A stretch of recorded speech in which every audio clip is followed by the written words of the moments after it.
Hello नमस्कार शुभ सकाळ मंडळी, कसे आहात? मजेत ना?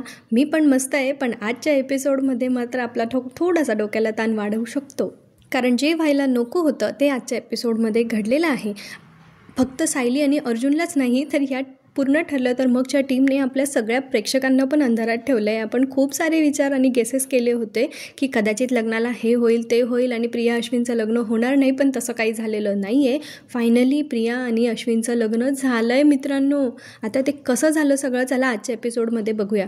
आता सायलीला काल ना ती चिठ्ठी सापडली होती मंगळसूत्राची, म्हणून तिने त्या शॉपमध्ये फोन केला होता. तर तिला कळलं की ते कल्पना सुभेदार यांनी ऑर्डर दिली होती. त्यानंतर सायली आता पुन्हा साडी सेंटरला फोन करते, तर तिथे तिला कळतं की साडीची ऑर्डर कल्पना सुभेदार नाही तर प्रतापराव सुभेदार यांनी दिली होती आणि ती चॉईस जी आहे ती अश्विन सुभेदार यांनी केली होती. दुकानदार सायलीला सांगत असतो की मी 2-3 लाल साड्या पाठवल्या कारण त्यांना लालच हवी होती आणि त्यानंतर मग त्यांनी सिलेक्ट केलं. सो आता फायनली सायलीला कळलं आहे की प्रिया आणि अश्विनचं लग्न होतं आहे. बिचारी सायली, तिचा जीव इतका कासावीस होत असतो ना, ती मनाशीच म्हणत असते की नाही प्रिया आणि अश्विन भाऊजींचं लग्न होता कामा नाही. ती प्रिया या घराचं वाटोळं करेल, अश्विन भाऊजींच्या आयुष्याचं वाटोळं करेल. सायली खूप जास्त अस्वस्थ होत असते आणि ती स्वतःशीच म्हणत असते की आता मला काहीतरी करायला हवं आणि मग ती तिथून निघून जाते. कुठे जायला निघाली आहे बघूया आपण. कालच्या एपिसोडमध्ये आपण पाहिलं होतं की प्रिया फोनवर बोलता बोलता बाहेर आली होती आणि ती पाठीमागे असतानाच अर्जुन तिच्या पाठी उभा होता आणि तेव्हा बहुतेक त्याला थोडासा डाऊट येत होता की ही कोण आहे असं, आणि म्हणून अर्जुन तिच्याकडे पाहत होता. तेच त्यांनी ह्या एपिसोडमध्ये पण कंटिन्यू केलं आहे. ते त्यांनी बराच वेळ दाखवलं आहे की प्रिया फोनवर बोलत असते, अर्जुन पण तिकडे कोणाशी तरी फोनवर बोलत असतो आणि त्या मुलीकडे, पाठमोऱ्या मुलीकडे बघतो. त्याच्या लक्षात येतं की तन्वी इथे काय करते आणि हळूहळू स्लो मोशनमध्ये तो जात असतो प्रियाकडे. प्रियाच्या दिशेने एक पाऊल टाकतच असतो की तेवढ्यात एक मुलगा तिकडून पळत येतो आणि अर्जुनची आणि त्याची टक्कर होते आणि त्या गडबडीमध्ये अर्जुनच्या हातातून त्याची बॅग खाली पडते. अर्जुन ती उचलण्यासाठी म्हणून खाली वागतो आणि तोपर्यंत प्रिया इकडून निघून गेलेली असते.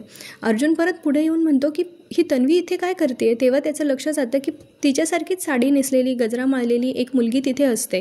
त्यामुळे अर्जुनला असं वाटतं की त्याला भास झाला आणि कदाचित त्याने दुसऱ्या एखाद्या मुलीला बघितलं आणि अर्जुनला पण कोणाचा तरी फोन येतो म्हणून तो तिकडून निघून जातो. आता पुढे कोर्टातला सीन त्यांनी आपल्याला दाखवला आहे.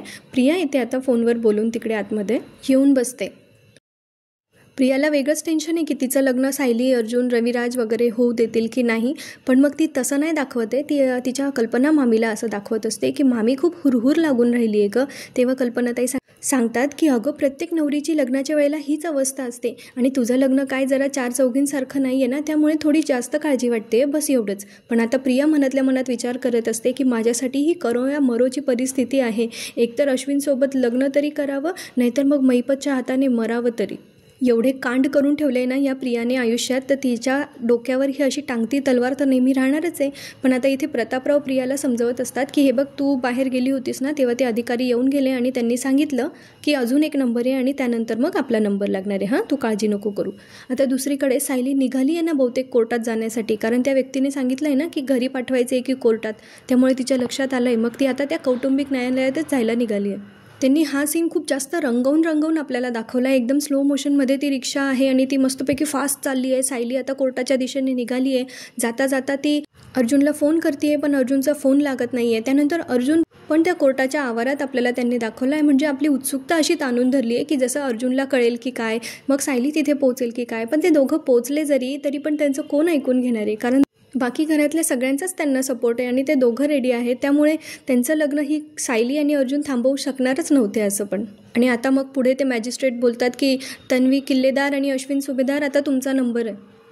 अश्विन चालला आहे आता बलीचा बकरा बनण्यासाठी. अश्विन आता इकडे प्रियाला म्हणतो, चला मॅडम, ज्या क्षणाची आपण आतुरतेने वाट बघत होतो तो क्षण आता आला आहे. म्हणजे अश्विन, तुझं वाटोळं होण्याची वेळ आता जवळ आली आहे. जा बाबा जा, एकदाचं करून घे स्वतःच्या हाताने स्वतःचं वाटोळं. आता ते सगळे मॅरेज रजिस्ट्रारच्या समोर उभे असतात सही करण्यासाठी आणि दुसरीकडे आपल्याला पूर्णाईंचा सीन बघायला मिळतो. पूर्णाईंची चलबिचल अजून काय संपत नाही आहे की त्यांना असं वाटतं आहे कधी त्यांची एकदा ती लहानी नाचून त्यांची प्रिय तन्वी सून बनून त्या घरामध्ये येते म्हणून. आणि आता त्या म्हणतात, शिबाई कल्पनाला आहे ना लग्न लागल्यानंतर फोन करायला लावायला पाहिजे होता, चुकलंच माझं. आता ते विचार करत असतात काय करावं आणि मग त्या पुन्हा कपाट उघडतात आणि त्यातून त्यांचे पारंपरिक दागिने काढतात आणि मग म्हणतात की असं वाटलं होतं की हा वारसा मी माझ्या मोठ्या नातसुनेला देईल. पण तिने आमचा असा विश्वासघात केला, मग आता मी हा वारसा माझ्या धाकट्या नातसुनेला देईल. आणि आता पूर्ण आजी जाम खुश असतात. त्या म्हणत असतात की लग्नानंतर हा तन्वीचा पहिला दागिना असणार आहे, पण तो घेण्यासाठी ती गृहप्रवेश करून आत तर येऊ देत. आता त्या कल्पनाताईंना फोन करतात, पण कल्पनाताईंचा फोन तर घरीच राहून गेला आहे. त्या म्हणतात, अरे कल्पना फोन का नाही घेते, बरं प्रतापला करून बघते. मग आता त्या प्रतापरावांना फोन करतात, तर ते सांगतात, अगं ते फुलहार आणि पेढे घेऊन एक माणूस आला होता ना खाली, तेच घ्यायला मी खाली गेलो होतो, बोल ना काय म्हणते. तेव्हा पूर्णाई विचारतात, झालं का रे लग्न. तेव्हा प्रतापराव म्हणतात, नाही आता ते उभेच आहेत, होईल आता. तेव्हा पूर्ण आजी म्हणतात, म्हणजे मी अगदी वेळेवर फोन केला आहे, तर आता तू सांग त्यांना नवरदेव नवरीला की त्यांना मी इथूनच आशीर्वाद देते बरं का, त्यांचं अक्षता पडत असताना. तेव्हा प्रतापराव म्हणतात, अगं पूर्णाई इथे कुठे आले अक्षता, ते फक्त सह्या करणार आहेत. मग पूर्ण आजी म्हणतात, हो ते काही का असे ना, एकदा का तन्वी या घरात आली ना की मी पूर्ण पनवेलला पेढे वाटणार आहे. तेव्हा ते म्हणतात, अगं हो सायली असेल घरामध्ये, मोठ्याने नको बोलू. तेव्हा त्या म्हणतात की अरे लग्नासारखी गोष्ट पण ह्या घरात अशी चोरून बोलावी लागते. एकदा त्यांचं लग्न होऊन ते घरात आले ना की मग ही अशी लपवाछपवी करण्याची गरजच पडणार नाही. सायली आता फायनली पोहोचली आहे मित्रांनो कोर्टामध्ये. आता पूर्ण आजींचा सीन आपल्याला परत पाहायला मिळतो. प्रतापरावांचा फोन झाल्यानंतर ते आता विमलला आवाज देतात आणि सांगतात की ए विमल इकडे ये. विमलताई म्हणतात, तुम्हाला काही हवं आहे का पूर्णाई. तेव्हा पूर्णाई सांगतात की आपल्या घरात ती चांदीची ताटं आहे ना, ती मस्त काढून ठेव आणि स्वच्छ धुवून टेबलवर ठेवून दे. तेव्हा विमलताई विचारतात, कोणी येणार आहे का. तेव्हा पूर्ण आजी चिडतात आणि म्हणतात, सांगितलं तेवढं कर, कोण येणार आहे, काय, कशाला, तुला काय करायचं आहे, आणि हे बघ छानपैकी गोडाचं पण काहीतरी कर. तेव्हा विमलताईंना परत शंका असते, पण त्या काही विचारत नाही. त्या पूर्णाई विचारतात, गाजर आहेत का गं घरात. तर विमलताई सांगता, हो ना, कालच वहिनींनी 2 किलो गाजर आणून ठेवले, काय माहिती. तर पूर्णाई म्हणतात, बरं मग गाजराचा हलवा कर आणि काजू बदाम टाकायला विसरू नकोस, समजलं. आणि हो त्या फुलवाल्याला सांगून ना खूप फुलं पण मागवून ठेव स्वागतासाठी. तेव्हा विमलताई विचारतात, कोणी येणार आहे का पूर्णाई. पण त्या परत तिला रागवतात, म्हणतात की तुला काय करायचं आहे, सांगितलं तेवढं काम कर, परत विचारलेस तू प्रश्न, जा कामाला लाग जा. आणि वरून विमलताईंवर चिडत असतात, कोण काय कशाला सारखे प्रश्न विचारत असते. आता पुढे कोर्टातला सीन बघायला मिळतो. कल्पनाताई विचारतात प्रतापरावांना, का हो पूर्णाईंचा फोन होता का. तेव्हा ते सांगतात की हो अगं तिच्या उत्साहाला उधाण आलं आहे, नाचून केव्हा एकदा घरी येते असं झालं आहे तिला. आता प्रतिमा आत्या म्हणतात, मी काय म्हणते, आपण आता तरी रविराजांना आणि अर्जुन सायलीला सांगूया का. तसंही इतक्या ऐनवेळी सांगितल्यानंतर ते हे लग्न थांबवू नाही शकणार आणि आपल्याला लग्नाच्या आधी त्यांना सांगितल्याचं समाधान मिळेल असं प्रतिमा आत्या जेव्हा म्हणतात तेव्हा प्रिया खूप चिडते त्यांच्यावर आणि अचानक ती बोलून जाते की कशाला हवं आहे ते समाधान. सगळे तिच्याकडे जरा आश्चर्याने बघतात, पण ती म्हणते, नाही म्हणजे ते रिस्की आहे ना, म्हणून मी नाही म्हणत होते. आणि तसंही लग्न लागल्यानंतर सगळ्यांना कळणारच आहे ना आई, मग कशाला सांगूया ना आपण. पुढे आता प्रतापराव म्हणतात की हे बघ प्रतिमा, तन्वी म्हणते ते बरोबर आहे, मी आता पूर्णाईला पण तेच सांगितलं की हळू बोल नाही तर सायलीला कळेल आणि तू नको काळजी करूस. कल्पनाताई पण त्यांना समजवतात की अगं किती आनंदाचा क्षण आहे, तू आता असा विचार करू नकोस बरं. आणि आता तर आपण दोघं विहिनी होणार आहोत. मग आता प्रतिमा आत्याच्या चेहऱ्यावर एक समाधान असतं की त्यांच्या मुलीचं चांगलं होणार आहे, त्यांना सुभेदारांसारखं चांगलं घर तिला मिळतं आहे असं म्हणून. पण मग कुठेतरी त्यांच्या मनाला खटकतं आहे की रविराजांना आपण ही गोष्ट सांगितलेली नाही आहे. दुसरीकडे सायली अजून पूर्ण कोर्टात फिरतेच आहे, तिला बहुतेक कौटुंबिक न्यायालयाचं डिपार्टमेंट कुठे आहे ते माहिती नाही आहे. आणि ती आता अर्जुनला पण सारखी फोन करते आहे, पण अर्जुन कामात बिझी आहे, कोर्टात येतो पण, त्यामुळे तो तिचा फोन घेत नाही आहे. आता सायली तिथल्या एका टायपिस्टला विचारते बहुतेक की हे कुठे आहे, लग्न वगैरे लागतं ते, आणि त्यांनी त्यांना वर म्हणून इशारा केलेला आहे. त्यानंतर त्यांनी हे 2-3 सीन असे मिक्स करून दाखवले आहेत खूप जास्त. आणि इकडे आता रजिस्ट्रार पण सांगतात की नवरा नवरी चला या आता इथे सही करा. प्रतापराव सांगतात की पूर्ण आजीने तुम्हाला दोघांना आशीर्वाद दिलेत आणि मला तो निरोप द्यायला सांगितला आहे. अश्विन हसत असतो आणि प्रिया म्हणते की पूर्ण आजीचे आशीर्वाद तर नेहमी असतातच आमच्या पाठीशी. आता रजिस्ट्रारने त्यांना इथे सही करायला सांगितली आहे, पण तोपर्यंत सायली पोहोचते की नाही ही उत्सुकता त्यांनी आपल्याला ताणून धरलेली आहे. पुढे खूप जास्त बॅकग्राऊंड म्युझिकमध्ये आपल्याला बघायला मिळतं की सायली पळत वर जाते आणि इकडे अश्विन आणि प्रिया लग्नाच्या त्या रजिस्टरवर सह्या करतायत आणि अर्जुन तिकडे त्याच्याच कामामध्ये बिझी आहे. त्याला तर ह्या सगळ्याचा काही माहितीच नाही आहे, थांग पत्ताच नाही आहे त्याला. आता रजिस्ट्रार आधी सांगतात मुलीच्या साक्षीदारांनी सह्या करा, मुलाच्या साक्षीदारांनी सह्या करा आणि अशा पद्धतीने त्यांचं लग्न पार पडलंय मित्रांनो. आता कल्पनाताई अश्विनकडे मंगळसूत्र देत म्हणतात, हे घे तन्वीला मंगळसूत्र घाल. नंतर ते दोघं माळा घालतात एकमेकांना, पेढे भरवतात आणि अशा पद्धतीने त्यांचा लग्न सोहळा पार पडलेला आहे. आणि प्रियाने इथे सुटकेचा निश्वास टाकलेला आहे. ती म्हणते, हुश, एकदाचं मर मेहनत करून हे लग्न झालं तर झालीच मी सुभेदारांची सून. आता तो मैपत माझं काही करू शकणार नाही आणि तो नागोबा पण नाही आणि सायली अर्जुन तर पण नाही. आता लग्न लावल्यानंतर प्रिया आणि अश्विन आधी खाली येतात आणि तेव्हा अश्विन प्रियाला म्हणतो, कॉंग्रॅच्युलेशन्स मिसेस अश्विन सुभेदार. आणि आता प्रिया पण म्हणते, तुला पण कॉंग्रॅच्युलेशन्स. तेवढ्यात मागून सगळे येत असतात म्हणून त्यांनी एकमेकांच्या हातात धरलेला हात ते सोडवतात. कल्पनाताई म्हणतात, चला सुनबाई गाडीत बसा, घरी गेल्यावर मला तुमच्या स्वागताची तयारी पण करायची आहे. एक दिवस हिचं हे स्वागत आपण का केलं होतं याचा पश्चाताप होणार आहे सगळ्या सुभेदारांना नक्कीच. प्रिया पण म्हणते, मला पण खूप उत्सुकता आहे. आता प्रिया यांच्याकडे बघून, प्रतिमा आत्याकडे बघून म्हणत असते, आई मला खूप इच्छा होती गं माझ्या बाबांनी माझ्या लग्नात असावं, पण काय करणार, माझ्या नशिबातच नव्हतं ते. प्रतिमा पण म्हणतात, अगं तुझ्या बाबांचा किती जीव आहे तुझ्यावर, तुझ्या लग्नासाठी त्यांनी किती स्वप्न पाहिली होती आणि आज बघ ना इकडे तुझं लग्न झालं हे त्यांना माहितीसुद्धा नाही आहे गं. आणि जेव्हा कळेल तेव्हा काय होईल मला तर भीतीच वाटते. तेव्हा अश्विन म्हणतो की काही नाही होणार प्रतिमा आत्या, आपण सगळे मिळून रविराज काकांना समजवू. आणि तेव्हा तर प्रतापराव पण म्हणतात, आणि हे बघ प्रतिमा, शेवटी काही झालं तरी तो तन्वीचा बाप आहे, त्याच्यामुळे मुलीचं सुख कुठे ते नातं तो स्वीकारेल गं. आता प्रिया तिच्या आईला कटवण्यामागे आहे आणि ती म्हणत असते की तू पण वेळेवर गोळ्या घे हां. आता प्रतिमा सांगत असतात, काळजी घे हां तू पण. कल्पनाताई म्हणतात, अरे तुम्ही अशा निरोपाच्या गोष्टी का करताय. हे बघ प्रतिमा, ते तुझ्या मुलीचं सासर असलं ना तरी तुझं माहेर आहे आणि त्यामुळे तन्वीच्या गृहप्रवेशाच्या वेळी तू तिथे असलंच पाहिजे. तर आता तू आमच्यासोबत घरी येतेस आणि मला माहिती आहे मुलीची पाठवणी करताना कसं वाटतं, त्यामुळे तिच्यासोबत जितका जास्त वेळ घालवता येईल तितका हवाच असतो प्रत्येक आईला. तेवढ्यात प्रतापरावांना अर्जुनची गाडी दिसते. मग ते म्हणतात की हे बघा तिथे अर्जुनची गाडी आहे, त्याचं लक्ष जाण्याच्या आत आपण इथून असं म्हणून आता ते सगळे तिथून कोर्टातून बाहेर जायला निघतात. तेवढ्यात अर्जुन पण त्यांच्या पाठीमागून येतो, पण त्याला अजूनही हे दिसलेले नाही आहेत. म्हणजे यांनी कालच्या एपिसोडपासून आजपर्यंत अर्जुनचा आणि त्याच्या घरच्यांचा नुसता लपंडाव आपल्याला दाखवला आहे. त्याला फायनली सुभेदार कुटुंबीय आता घरी निघून गेले. अर्जुन पण आता त्याची गाडी घेऊन घरी निघत असतो, पण सायली आणि अर्जुनचा पण काही कॉन्टॅक्ट झालेला नाही आहे आणि सायलीला कोणी सापडलं पण नाही आहे. सायली तिकडे वरच्या डिपार्टमेंटला बघत असते, तिथून खाली ती बघते पण तिचा अर्जुनकडे लक्ष जात नाही आणि तोपर्यंत सगळे घरी निघून गेलेले असतात. दुसरीकडे आता आपल्याला महिपतचा सीन बघायला मिळतो. 2 दिवसापासून महिपत कुठे गायब झाला होता काय माहिती. आता नागराजला आणि महिपत एकमेकांशी ते बोलत असतात, तर नागराज म्हणत असतो की प्रिया कुठेतरी निघून गेली आहे बहुतेक, असं त्या दोघांना डाऊट येतोय. तर महिपत म्हणतो, सांगून नाही गेली का, तुमच्यात काही पद्धत नाही का तशी सांगून जाण्याची. तेव्हा नागराज म्हणतो, सुमन विचारलं होतं मी, तिने सांगितलं की तिच्या कॉलेजला कसला तरी फॅशन शो आहे, तिकडे गेली आहे म्हणून.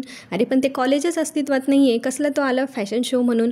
आता महिपत म्हणतो, कुठे गेली कुठे मग ती. नागराज म्हणतो, पळून गेली ती बहुतेक, मी तिचं सामान चेक केलं ना तर तिची सूटकेस पण नाही आहे, तिचे कपडे पण नाही आहे. महिपत म्हणतो, अरे जीव बिव द्यायला गेली तर नसेल ना, नाहीतर मग तिचा जीव गेला तर मला काही फरक नाही पडणार म्हणा, मला आनंदच होणार आहे. पण चिठ्ठीत लिहून तर नसेल गेली ना की मी महिपतला घाबरून जीव देते, नाहीतर माझ्ा नागराज काका तो मला धमकी देत होता म्हणून मी जीव देते असं होती. जीव त्या चिठ्ठीत लिहून तर नाही जाणार ना, जीव देता देता सांगून तर नाही जाणार ना. ही पोरगी गेली तरी डोक्याला ताण आणि राहिली तरी डोक्याला ताण. आता नागराज म्हणतात, ती कपडे घेऊन गेली पण घरातले. मग महिपत म्हणतो, कपडे घेऊन गेली म्हणजे जीव द्यायला नक्कीच नसेल गेली, मग कुठं गेली असेल ही पोरगी. आता काय नवीन कांड करून ठेवते काय माहिती. आता यांना पण प्रियाची भीती वाटायला लागली की काय.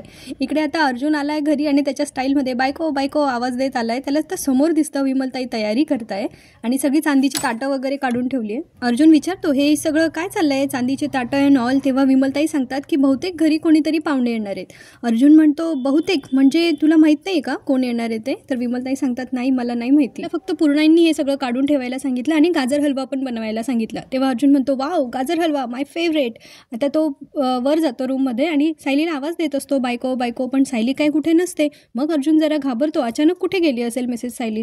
तो खाली येऊन विमलताईंना पुन्हा विचारतो, तेव्हा ते सांगतात की मला नाही माहिती, त्या मगाशी अचानक बाहेर निघून गेल्या.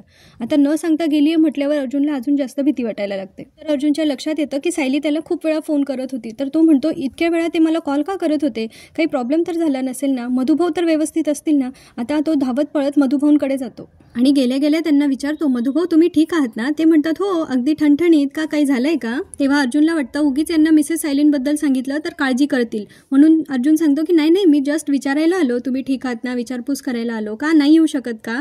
तेव्हा मधुभाऊ म्हणतात, अरे हो हो तुमचंच घर आहे, कधी येऊ शकता, उलट कोणी आलं तर मला बरंच वाटतं. तर अर्जुन म्हणतो, बरं येतो मी थोड्या वेळाने, आता मी निघतो. आता तो सायलीला फोन करत असतो पण तिचा फोन काही लागत नाही आणि तेवढ्यात त्याचं लक्ष जातं की सायली समोरून पळत येते. तेव्हा अर्जुन तिच्याकडे बघतो आणि म्हणतो, काय चाललंय. तर सायली सगळं सांगते. सायलीला धाप लागत असते आणि मग ती म्हणते की खूप मोठा प्रॉब्लेम झालाय. ती अर्जुनला सांगणार तोच त्यांचं लक्ष जातं की तिकडे गळ्यात हार टाकलेले नवरदेव नवरीच्या वेशातले अर्जुन आणि प्रिया आणि त्यांच्यासोबत प्रतिमा आत्या, कल्पनाताई आणि प्रतापराव सगळेच येत असतात. आणि मग ते दृश्य पाहिल्यानंतर सायली आणि अर्जुनच्या पायाखालची जवळजवळ जमीन सरकतेच. त्यांना इतका मोठा धक्का बसलाय ना या सगळ्या गोष्टींनी. आणि हे सगळे बाकीचे सुभेदार आणि ती प्रिया हे असे दाखवतात ना की एकदम तुमच्या नाकावर टिचून आम्ही घरात आलोय की नाही लग्न वगैरे करून. प्रियाचं एक्सप्रेशन तर बापरे. आता लग्नच करून आली आहे म्हटल्यानंतर मग ती तर हवेतच असणार आहे आज. आणि आता सगळेजण तिकडे हवा खून बघत असतात घरातले सगळे. आणि तेवढ्यात पूर्णाई येतात आणि म्हणतात या अरे या दोघांना जरा नजर भरून मला बघू द्या रे. कल्पनाताई विमलताईंना आवाज देऊन सांगतात की तांदळाचं माप तयार कर तन्वीसाठी आणि ताट करायला मी स्वतः येणारच आहे. मला माझ्या लहान्या सुनेचं गृहप्रवेश करायचा आहे मला. तेव्हा आता सायली म्हणते अश्विनला की तुम्ही खूप मोठी चूक करून बसलायत अश्विन भाऊजी. आता कल्पनाताई तिच्यावर खूप जास्त ओरडतात आणि म्हणतात हे सांगणारी तू कोण आहेस ग? चूक काय बरोबर काय याच्यातला फरक तरी कळतो का तुला? आता अर्जुनला फार वाईट वाटतं की त्याची मम्मा त्याच्या बायकोशी असं बोलते आणि प्रतिमा आत्यालाही वाईट वाटत असतं. प्रतापराव पण म्हणतात की बाहेरच्या लोकांनी याच्यात काही बोलण्याची गरज नाहीये. अर्जुन म्हणतो मी पण बाहेरचा आहे का डॅड? मी पण परका आहे का तुमच्यासाठी? मला पण यात काही बोलण्याचा अधिकार नाहीये का? हक्क नाहीये का? त्यावर आता अश्विन त्याच्यावर चिडतो आणि म्हणतो काय बोलणार होतास तू? हेच बोलणार होतास ना की तन्वी कशी वाईट मुलगी आहे, मी तिच्यासोबत लग्न नको होतं करायला. या जगात फक्त तुझी बायकोच तेवढी चांगली आहे ना? पण अर्जुन त्याला पोट तिडकीने सांगत असतो की अरे खरंच हिचा आहे ना आपल्या घरात घुसण्याचा डाव होता आधीपासून. माझ्याशी लग्न नाही करता आलं म्हणून तुला फसवलं आणि तुझ्याशी लग्न करून आली आहे ती घरामध्ये. यामागे तिचं प्रेम नाहीये, फक्त स्वार्थ आहे, स्वार्थ. आता अश्विन म्हणतो दादा इतका पण तोल ढासळू देऊ नकोस की माझा तुझ्यावर हात उठेल. हे ऐकून मात्र सगळ्यांना धक्का बसतो. तरी प्रतिमा आत्या बोलतात अश्विन अरे तुझा मोठा भाऊ येतो, बोलताना जरा विचार कर. तेव्हा सायली पण म्हणत असते की अश्विन भाऊजी तुम्हाला माहित नाही का हिच्यामुळे याआधी या घरात किती कलह झालेत. तेव्हा अश्विन म्हणतो मोठे मोठे शब्द वापरले म्हणजे तू सगळं पटवून देशील, तुझी बाजू खरी होईल असं नाही होणार ना. अर्जुन पण सांगत असतो अश्विन अरे तू खूप भोळा आहेस रे, ही मुलगी तुझा कधी गैरफायदा घेईल ना तुला कळणार पण नाही, तुला कधी फसवेल तुला कळणार पण नाही. तेव्हा प्रतापराव म्हणतात बघा फसवणुकीच्या गोष्टी कोण करतंय, यांनी जे केलंय ते काय होतं मग. पुढे कल्पनाताई सांगतात की अश्विनने कुणालाही फसवलेलं नाहीये, त्याने फक्त आम्हाला विश्वासातच नाही घेतलं तर रीतसर आमची परवानगी घेऊन हे लग्न केलंय. अर्जुन म्हणतो डॅड मॉम पूर्णाई तुम्ही तर मला कधीच परक केलंय, त्यामुळे मला याचं वाईट नाही वाटलंय की तुम्ही मला ह्या लग्नाबद्दल सांगितलं नाही. पण अश्विन हा तर माझा धाकटा भाऊ आहे ना, हा लहानपणापासून याला टीचरने रागवलं तर मला येऊन सांगायचा, शाळेत जाताना मला अर्ध चॉकलेट द्यायचा, त्याचा अभ्यास नाही झाला तर तो माझ्याशी शेअर करायचा. आणि आज लग्नासारखी इतकी मोठी गोष्ट याने माझ्यासोबत शेअर नाही केली ना, याचं मला जास्त वाईट वाटतंय. अर्जुन फार इमोशनल झाला आहे या ठिकाणी. आणि इथेच हातचा भाग संपतो. आता पुढच्या भागात त्यांनी आपल्याला गृहप्रवेश दाखवलाय प्रियाचा. पूर्ण आजी कल्पनाताईंना सांगतात अशी ये पुढे आणि तुझ्या नवीन सुनेचं स्वागत कर घरामध्ये. तेव्हा आता प्रिया सांगते की माझी अशी मनापासून इच्छा आहे, छोटीशी इच्छा की सायलीने माझा गृहप्रवेश करावा. तेव्हा पूर्ण आजी म्हणतात अगं तिचा ना या घराशी संबंध ना आमच्याशी संबंध आणि तुला तिच्याकडून गृहप्रवेश करून घ्यायचा आहे. तेव्हा प्रिया म्हणते की मला मागचं सगळं विसरून आमच्या नव्या नात्याला नव्याने सुरुवात करायची आहे आणि त्यासाठी मला तिच्या हातून गृहप्रवेश करून घ्यायचा आहे. आता पुढे काय होईल हे बघणं मनोरंजक ठरणार आहे. सायली आता प्रियाचा गृहप्रवेश करते की नाही करत. आणि आता रोज 24 तास डोळ्यासमोर प्रिया असणार आहे सायलीच्या, त्याच्यामुळे तिची कट कारस्थानांपासून सायली आता स्वतःचा बचाव कसा करेल. त्यानंतर या केसमध्ये मधुभाऊ आता तिकडे आहेत हे सगळं आता प्रियाला समजलं आहे. त्यामुळे अर्जुन सायलीला आता पुढची सगळी पावलं एकदम विचारपूर्वक उचलावी लागणार आहेत, कारण आता प्रिया 24 तास त्यांच्या नजरेसमोर असणार आहे. चला तर मग प्रियाची कारस्थानं पाहण्यासाठी पुढच्या भागात नक्की भेटूया. तोपर्यंत हसत राहा, खुश राहा, आपली आणि आपल्या प्रियजनांची काळजी घेत राहा आणि चॅनलला सबस्क्राईब केलं नसेल तर नक्की करा. धन्यवाद.